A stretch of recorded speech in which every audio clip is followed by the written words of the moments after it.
Hello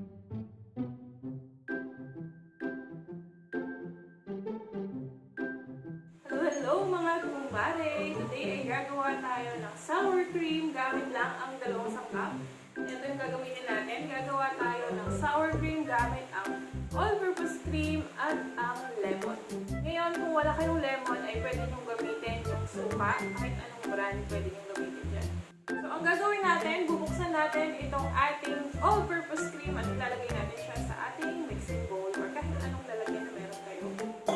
Let's just open this. Gagamit tayo ng Jersey all-purpose cream at ilalagay natin sa ating mixing bowl.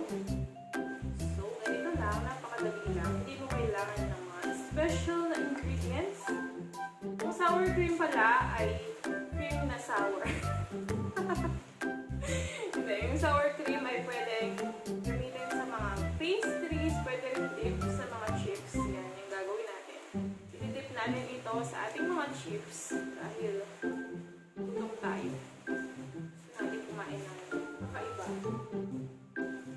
Ito yung aking lemon. This is my lemon. Gagawin lang natin para mas madalis siyang squeeze. Now,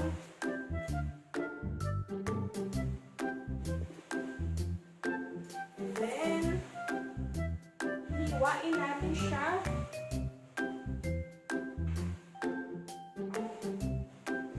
So, look at that. It's lemon. Lemon talaga siya. Hindi na-expect mo, sister.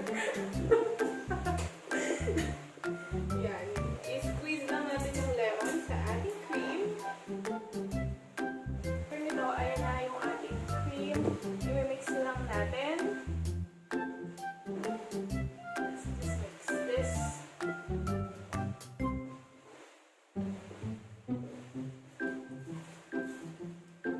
Yan. Lumalapot na yung cream natin. Ano lang, hanggang sa lumapot. So yan, ayan o. Lumapot siya ng bongga. Ang nilagay ko lang ay kalahati ng lemon. Yes, all you need is 1/2 ng lemon at isang 250 ml or 1 pound ng all-purpose cream at meron ka ng sour cream. Let's try it. Lagay ko siya dito. Yan, itatry na natin yung ating ginawang sour cream.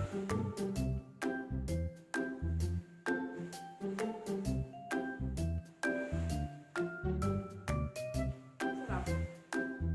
Masarap siyang pang-dip sa mga chips.